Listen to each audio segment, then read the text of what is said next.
So, if you're watching this video right now, I almost guarantee you've heard of Adobe. They were and still are a powerhouse in the software industry and had an absolute chokehold on the professional video and photo editing world, along with some of their other products like PDF Reader, Flash, or Lightroom. During the 2000s, they saw explosive growth and they seemed to be able to do no wrong. Professional studios everywhere used their photo editor called Photoshop, which later became a verb just like Google. Premiere Pro and After Effects were world-class and have been used everywhere from the guy in his bedroom just trying to make a YouTube video all the way to Hollywood movies. If you ever used these products during the mid and late 2000s, you'll know they were absolutely everywhere, and I wouldn't be surprised if they were in the top 10 for most pirated software ever. Not just their editing software though. Adobe Flash had a profound impact on how the internet evolved because of Flash games. This spawned hundreds of web-based game websites like Addicting Games, Miniclip, and Congregate. Living through that time period with Adobe being as huge as it was kinda impossible not to have run into them in some form or another. I distinctly remember playing Flash games like Stick Fighter and Bloons TD on the library computers in my middle school. Now, I personally only lived through that era of Adobe, but their history goes back way further than that.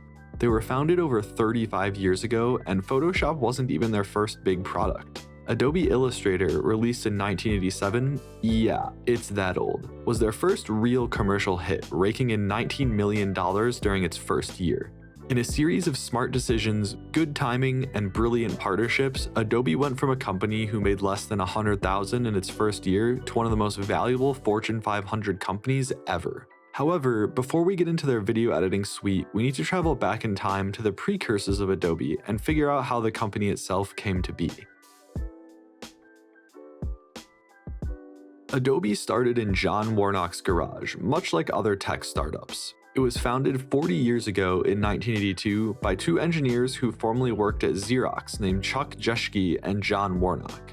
Little did they know their company would go on to change the software industry and become one of the most profitable companies ever. During their time at the Xerox Research Center, they had realized that there was a gaping hole in the market for publishing and printing in the business world. That's right, their first product ever was a printing language called PostScript, not like any software they're currently known for. They decided to move out on their own and leave Xerox, betting on the success of their own company. PostScript was a way for a personal computer to communicate to an external printer, meaning Adobe was the company to truly catapult digital image production into the consumer's home. At this time, Steve Jobs had approached the two engineers, wanting them to adapt PostScript to be the language used to drive laserjet printers. Steve Jobs also wanted to partner with them so that PostScript could be used with Apple computers, and this was the first extremely smart business decision that the two had made and would be the catalyst for Adobe's explosive success in the years to come. The Apple LaserWriter would be released only a year later, kicking off the desktop publishing revolution in the mid-80s. The interesting thing here, though, was that the computing power of the printer itself vastly outperformed the computer it was attached to, using a 12 MHz Motorola 68000 processor. Shortly after PostScript, though, the company Aldus approached them for a three-way partnership with their software called PageMaker, which was an early word and graphics manipulation product which came to the Apple platform. This would lead the three companies to realize that they could expand beyond the scope of their previous products, and this was when Adobe Illustrator was created in 1987. To pair with Illustrator, they'd release Photoshop a year later to bolster Illustrator, and was one of the first times you could manipulate an image outside what you've drawn in a program. The C-suite employees at Adobe truly believed in the graphics software market, and in 1991, that would come to fruition with Premiere. Looking at the early versions of Premiere is super nostalgic and can be contrasted with the current versions of their software to show how far this one little program has come. The product was a breakthrough for the editing industry as it was one of the first non-linear video editors. However, Premiere didn't start with Adobe. It was originally named Realtime and was one of the first products to support the QuickTime format and was later acquired by Adobe and relabeled as Premiere. Even though it was hilariously simple compared to what we have now, it was impressive during its time and came with 24 preset effects and transitions and even had some Photoshop integration with filters. This first version was limited to 1024 pixels wide or less and had a frame rate limit of 10 frames per second. Version 2 would come only a short few years later, doubling the number of effects and dabbling into some chroma keying features as well as time warping. I believe one of the reasons these products succeeded is because it was one of the first times you did not need to spend tens of thousands of dollars on a full system. Rather, you paid $500 for a one-time perpetual license that could be used on any computer in the home. However, around the same time Adobe had migrated Premiere to work on Windows, they released another stellar product to the lineup with Adobe After Effects. By this time, Adobe was already a giant, reaching over $300 million in revenue by 1993 from their aggressive marketing of Photoshop and Premiere, with After Effects only skyrocketing them further. After Effects was revolutionary, as it was one of the first programs to do digital effects, motion graphics, and compositing in one. The first few versions, though, would not be created by Adobe, rather a company called Kosa, and later it would be acquired by Aldus. Only a year after that, Adobe absorbed Aldus and its products, making their first version of After Effects in 1995. By this time, Adobe was on top and had a huge lineup of software used by professionals and amateurs alike, being one of the most recognizable brands in the entire world. Now, both Premiere and After Effects were used in tandem with each other, but let's focus on one at a time here. Even though version 1 of After Effects was extremely rudimentary, it would be the building blocks upon which a giant was built on. At first, it had no timeline window, allowed only one effect and mask per layer with no motion blur. Pretty simplistic, however one event would prove otherwise, and that would be the fact that the 1993 blockbuster movie Jurassic Park had used the newly minted After Effects to achieve many of the impressive shots in the movie. Later that year, Jurassic Park would win the 66th Academy Award for Best Visual Effects, which put After Effects on the map and would explode afterward. Version 4, released in 1999, would be a key moment for the software, as it would remove many of the limitations placed on its predecessors. You could now have multiple masks on each layer, allowing for more complex and tighter masking, along with being allowed to place multiple effects on every layer. More video and audio warping effects would come along here, on top of being able to import Premiere projects into After Effects. Early on though, After Effects couldn't work in real time, and to this day, it can't really, so people would render lower resolution proxy versions to get an idea of what their projects would look like before waiting the hours that it would take for the final one to render out. The most talked about feature here though was the fact that you could nest compositions and drag them into a new one without having to render, which is the workflow they use to this day. You could also have projects in Photoshop with blending, and the algorithms in After Effects would make them look exactly the same. In 2001, we'd see big leaps forward like 3D layers and 3D lighting, along with 16 bits per color channel. Something I haven't mentioned here is how these types of products changed the film industry. It was now starting to become possible for talented 3D artists to create virtual sets with After Effects instead of building them practically. If they weren't going to end up using the virtual one, no harm done, and at least you could get a preview of how it would look in the end. A lot of movies and shows have storyboards or visual outlines of important shots and scenes that were drawn by hand, but now with After Effects, you could recreate those in 3D to see how they would look before you even started filming, which is a massive benefit to filmmakers. These early versions would be the jumping off point for later versions to be used in major motion pictures like Iron Man, Sin City, and World of Tomorrow to composite elements into the shots.